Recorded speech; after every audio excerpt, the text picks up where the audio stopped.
ಇಲ್ಲಿ ನಾನು 3 ಸ್ಪೂನಾಗಷ್ಟು ಶೇಂಗಾ ಅಂತ ತೊಗೊಂಡಿದ್ದೀನಿ ಅಥವಾ ಕಡಲೆ ಬೀಜ ಇವನ್ನ ಹುರಿದ್ಬಿಟ್ಟು ಸಿಪ್ಪೆ ತೆಗೆದು ತೊಗೋತೀನಿ ರೀ ನಾನು ಇದನ್ನು. ಮತ್ತು ಇಲ್ಲಿ ಅಕ್ಕಿ ಹಿಟ್ಟನ್ನು ತೊಗೊಂಡಿನಿ ರೀ. ಇಷ್ಟು ಅಕ್ಕಿ ಹಿಟ್ಟನ್ನೇನು ಬಳಸಲ್ಲ ನಾನು. ಇದರೊಳಗಿನ 1 ಬಟ್ಲ ಹಿಟ್ಟನ್ನು ಮಾತ್ರನೇ ಬಳಸ್ತೀನಿ. ನೋಡಿ ಇವನ್ನ ಎರಡನ್ನೂ ಅನ್ಕತಕ್ಕ ಏನು ಮಾಡ್ತೀನಿ ರೀ ಸೈಡಿಗೆ ಇಡ್ತೀನಿ. ಇಲ್ಲಿ ಒಂದು ಪಾತ್ರೆಗೆ ನಾನಿಲ್ಲಿ 1 ಬಟ್ಲಾಗಷ್ಟೇ ಮೊಸರನ್ನು ತೊಗೊಂಡಿದ್ದೀನಿ. ಸಪ್ಪಗಿರೋ ಮೊಸರನ್ನೇ ತೊಗೊರಿ. ಹುಳಿ ಮೊಸರು ಇತ್ತಂದ್ರೆ ಅದನ್ನ ಕಾಟನ್ ಬಟ್ಟೆ ಒಳಗೆ ಹಾಕಿಬಿಟ್ಟು ನೀರನ್ನು ತೆಗೆದ್ಬಿಟ್ಟು ತೊಗೊರಿ. ಈಗ ಇದನ್ನು ನೀಟಾಗಿ ಬೀಟ್ ಮಾಡಿಬಿಡಿ ಅಥವಾ ಕಡಗೋಲಿದ್ರೆ ನೀಟಾಗಿ ನೀವೇನು ಮಾಡಿರಿ ಕಡದ್ಬಿಟ್ಟು ತೊಗೊರಿ. ಕಣಿ ಉಳಿಬಾರ್ದು ನೋಡಿರಿ, ಒಂದೇ ಥರ ಗಟ್ಟಿ ಆಗಬೇಕು. ಆ ರೀತಿ ಏನು ಮಾಡ್ಬೇಕ್ರಿ ನೀವು ಇದನ್ನು ಬೀಟ್ ಮಾಡಿ ತೊಗೋಬೇಕು. ನೋಡಿ ಈ ರೀತಿ ನಿಮಗೆ ಯಾವುದೇ ರೀತಿ ಮೊಸರಿನ ಕಣ್ಣಿಗಳು ಉಳಿದಿಲ್ಲ ರೀ. ಇದನ್ನು ಸೈಡಿಗೆ ಇಡ್ತೀನಿ. ಮಿಕ್ಸಿ ಜಾರಿಗೆ ನಾನಿಲ್ಲಿ 1 ಬಟ್ಲಾಗಷ್ಟೇ ಅನ್ನವನ್ನು ತೊಗೊಂಡಿದ್ದೀನಿ. ಫ್ರೆಶ್ ಆಗಿರುವ ಅನ್ನ ಆದರೂ ತೊಗೊರಿ ಅಥವಾ ರಾತ್ರಿ ಮಾಡಿ ಮಿಕ್ಕಿರುವ ಅನ್ನ ಆದರೂ ತೊಗೊರಿ ಅಥವಾ ನೀವು ಸಾಯಂಕಾಲ ಇದನ್ನು ಸ್ನ್ಯಾಕ್ಸಿಗೆ ಮಾಡೋರಿದ್ರೆ ಬೆಳಗ್ಗೆ ಮಾಡಿರೋ ಅನ್ನ ಆದ್ರೂ ತೊಗೊರಿ, ನಡೀತದೆ. ಕೆಲವೊಬ್ರು ಏನಂತಾರೆ ಅನ್ನ ಮಿಕ್ಸಿಗೆ ಹಾಕಿದ್ರೆ ವಿಷ ಆಗ್ತದೆ ಅಂತಾರೆ. ನನಗಂತೂ ಅದ್ರ ಬಗ್ಗೆ ಗೊತ್ತಿಲ್ಲ. ಆದರೆ ಏನೂ ಡಿಫ್ರೆನ್ಸ್ ಆಗಲ್ಲ ಅಂತ ಅನ್ನಿಸ್ತದೆ ರೀ. ಒಂದು ಅರ್ಧ ಬಟ್ಲಾಗಷ್ಟೇ ನೀರನ್ನು ಹಾಕ್ಕೊಂಡ್ಬಿಟ್ಟು ಇದನ್ನು ನುಣ್ಣಗೆ ರುಬ್ಕೊಂಡು ತೊಗೋತೀನಿ ರೀ. ನಾನಿವತ್ತು ಉಳಿದಿರುವ ಅನ್ನದಿಂದೇ ಒಂದು ಸಾಯಂಕಾಲದ ತಿಂಡಿಯನ್ನು ಮಾಡಿ ತೋರಿಸ್ತಾ ಇದ್ದೀನಿ, ಅಥವಾ ಉಳಿದಿರುವ ಅನ್ನದಿಂದನೇ ಒಂದು ಬೋಂಡ ಅನ್ನ ಮಾಡಿ ತೋರಿಸ್ತಾ ಇದ್ದೀನಿ ರೀ. ನೋಡಿ ನುಣ್ಣಗೆ ರುಬ್ಕೊಂಡಿದ್ದೀನಿ. ನೋಡಿ ಈ ರೀತಿ ಫೈನ್ ಪೇಸ್ಟ್ ಆಗಬೇಕು ರೀ. ನೋಡಿ ಈಗ ರುಬ್ಬಿಟ್ಕೊಂಡಿರುವಂಥ ಅನ್ನವನ್ನು ಆ ಮೊಸರಿಗೆ ಹಾಕ್ತಾ ಇದ್ದೀನಿ ರೀ ನಾನು. ನೋಡಿ ಏನ ಆ ಮೊಸರನ್ನ ಬೀಟ್ ಮಾಡಿ ಇಟ್ಕೊಂಡಿನಲ್ರಿ ಅದಕ್ಕೆ ಹಾಕ್ತಾ ಇದ್ದೀನಿ. ಈಗ ಇದನ್ನು ರುಬ್ಬಿರುವ ಅನ್ನ ಮೊಸರನ್ನ ಈ ರೀತಿ ನೀಟಾಗಿ ಮಿಕ್ಸ್ ಮಾಡ್ಕೋಬೇಕು ರೀ. ನೋಡಿ ಒಂದೇ ಡೈರೆಕ್ಷನಲ್ಲಿ ನೀವೇನು ಮಾಡಿರಿ ಇದನ್ನು ನೀಟಾಗಿ ಮಿಕ್ಸ್ ಮಾಡ್ಕೊರಿ. ಇದನ್ನು ಅವಾಗ ಏನಾಗ್ತದೆ ರೀ, ಅದು ಹಿಟ್ಟು ಆಗ್ತದೆ ರೀ, ಫ್ಲಫಿ ಆಗ್ತದೆ ಅಂತಾರಲ್ಲ. ಇದನ್ನು ಒಂದು 5 ನಿಮಿಷ ಅನ್ಕತಕ್ಕ ಸೈಡಿಗೆ ಇಡ್ತೀನಿ ರೀ. ಇದಕ್ಕೊಂದು ಬೆಸ್ಟ್ ಕಾಂಬಿನೇಷನ್ ಆಗಿ ಚಟ್ನಿಯನ್ನು ಮಾಡ್ತಾಯಿದ್ದೀನಿ. ಆ ಶೇಂಗಾನ ಹುರಿದ್ಬಿಟ್ಟು ಸಿಪ್ಪೆ ತೆಗೆದು ಹಾಕ್ತಾಯಿದ್ದೀನಿ ರೀ. ಒಂದು 4 ಬೆಳ್ಳುಳ್ಳಿ ಹೆಸಳನ್ನು ಹಾಕ್ತಾಯಿದ್ದೀನಿ. 2 ಮೆಣಸಿನ್ಕಾಯಿ ಖಾರ ನೀವು ನೋಡ್ಕೊಂಡು ಹಾಕೋರಿ. ಒಂದು ಸ್ವಲ್ಪ ಜೀರಿಗೆ 1/4 ಟೀ ಸ್ಪೂನ್ ಆಗಷ್ಟು, ಒಂದು 2 ಸ್ಪೂನ್ ಆಗಷ್ಟೇ ಮೊಸರನ್ನ ಹಾಕ್ತಾಯಿದ್ದೀನಿ ರೀ.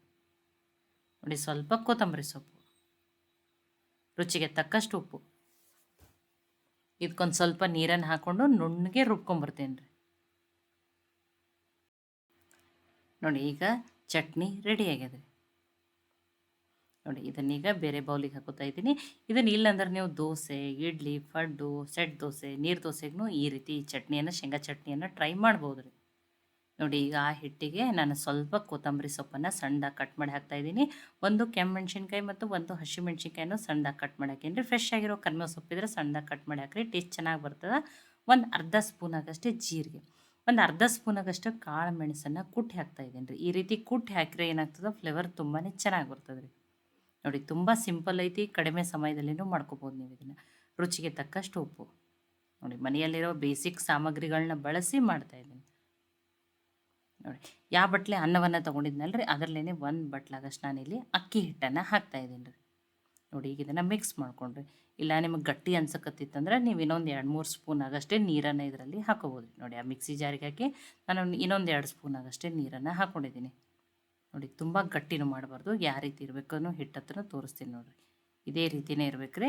ಆಮೇಲೆ ನೋಡಿ ಕೈಗೆ ಈ ರೀತಿ ನೀರನ್ನು ಹಾಕಿಬಿಟ್ಟು ನೋಡಿ ಸಣ್ಣ ನಿಮಗೆ ಯಾವ ಸೈಜದ್ದು ಬೇಕೋ ನೀವು ಆ ರೀತಿ ಏನು ಮಾಡ್ಬೋದು, ಪಕೋಡಾನ ಬಿಡ್ಬೋದು. ಆಲ್ರೆಡಿ ಎಣ್ಣೆನೂ ಕಾಯ್ಲಿಕ್ಕೆ ಇಟ್ಟಿನಿ, ಎಣ್ಣೆನೂ ಚೆನ್ನಾಗಿ ಕಾಯ್ದದ.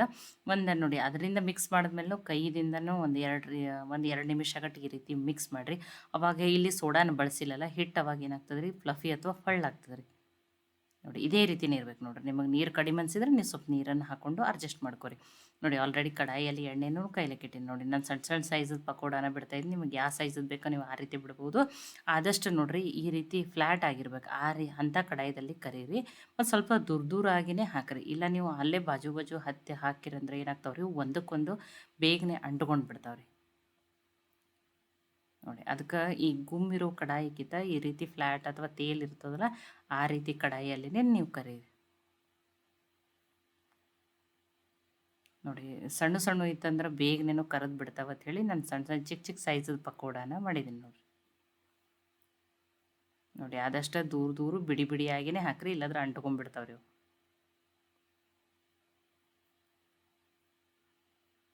ನೋಡಿ ಒಂದು ಸ್ವಲ್ಪ ಅವಾಗ ನೋಡಿ ಎಣ್ಣೆಯಲ್ಲಿ ಈ ರೀತಿ ಏನು ಮಾಡಿರಿ, ಅದನ್ನು ಸ್ವಲ್ಪ ಈ ರೀತಿ ಬಿಡಿಸ್ಕೊಂಬಿಡ್ರಿ. ನೋಡಿ ಲೈಟ್ ಕೆಂಪಗಾಗೋವರೆಗೂ ಕರೆದ್ಬಿಟ್ಟು ತೊಗೊಂಡ್ರಿ. ನೋಡಿ ಇಲ್ಲಿ ಸೋಡಾ ಹಾಕ್ತೇನೆ, ತುಂಬ ಫಳ್ಳಾಗಿ ಬಂದಿರ್ತಾವೆ ರೀ, ತುಂಬ ಟೇಸ್ಟಿಯಾಗಿರ್ತಾವೆ ರೀ, ಮತ್ತು ಎಣ್ಣೆನೂ ಹಿಡ್ಕೊಳ್ಳಲ್ಲ. ನೋಡಿ ಯಾರಾದರೂ ಗೆಸ್ಟ್ ಅದು ಸಡನ್ನಾಗಿ ಬಂದ್ರೂ ಬೇಗನೆ ಮಾಡ್ಕೋಬೋದು. ಇಲ್ಲಿ ಕಡಲೆ ಹಿಟ್ಟು ಬೇಡ, ಏನೂ ಬೇಡ. ಅಥವಾ ಎಷ್ಟೋ ಸರಿ ಅನ್ನ ಮಿಕ್ಕಿರ್ತೈತಿ, ನಾವೇನೇನೋ ಒಗ್ಗರಣೆ, ಚಿತ್ರಾನ್ನ, ಪುಳಿಯೋಗರೆ ಗೊಜ್ಜು ಏನೇನೋ ಹಾಕ್ಕೊಂಡು ಮಾಡ್ಕೊಂಡಿರ್ತೀವಿ. ಈ ರೀತಿಯೂ ಅನ್ನ ಉಳಿದಾಗ ಒಂದು ರೀತಿ ನೀವು ಈ ರೀತಿಯೂ ಬೋಂಡ ಅಥವಾ ಪಕೋಡಾನ, ನಾನಂತೂ ಇದನ್ನು ಪಕೋಡ ಅಂತಲೇ ಕರಿತೀನಿ ರೀ. ನೀವೇನು ಹೆಸರು ಇಡ್ತೀರಂತನೂ ಕಮೆಂಟ್ ಮಾಡಿ ನನಗೆ ತಿಳಿಸ್ರಿ. ನೋಡಿ ಈ ರೀತಿ ಪಕೋಡಾನ ಖಂಡಿತನೂ ಟ್ರೈ ಮಾಡಿ ನೋಡಿರಿ. ನೋಡಿ ನಾನು ನಿಮಗೆ ತೋರಿಸ್ತೀನಿ. ಎಲ್ಲ ಹಿಟ್ಟಿನಿಂದ ಈ ರೀತಿ ಪಕೋಡಾನ ಕರೆದ್ಬಿಡ್ತದೆ. ನೋಡಿ ನಿಮ್ಗೆ ಸೌಂಡ್ದಿಂದನೇ ಗೊತ್ತಾಗೋದಿಲ್ಲ ಎಷ್ಟು ಕ್ರಿಸ್ಪಿಯಾಗಿರುತ್ತೆ. ನೋಡಿ ಸಣ್ಣ ಸಣ್ಣ ಇದ್ರೆ ಬೇಗನೆ ಕರೆದು ಬಿಡ್ತಾವೆ. ನಾನು ಸಣ್ಣ ಸಣ್ಣ ಇಲ್ಲ ನೀವು ನೋಡಿ ಎಷ್ಟು ಚೆನ್ನಾಗಿ ಬಂದ, ಒಂಚೂರು ಎಣ್ಣೆನೂ ಹಿಡಿದಿಲ್ಲ.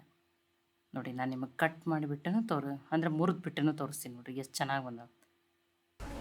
ನೋಡಿ ನೀವು ಇದನ್ನು ಚಟ್ನಿ ಹತ್ತನೇ ಏನಿಲ್ಲ, ಸಾಸ್ ಜೊತೆ ಏನು ಮಾಡ್ಬೋದು, ಸರ್ವ್ ಮಾಡ್ಬೋದು.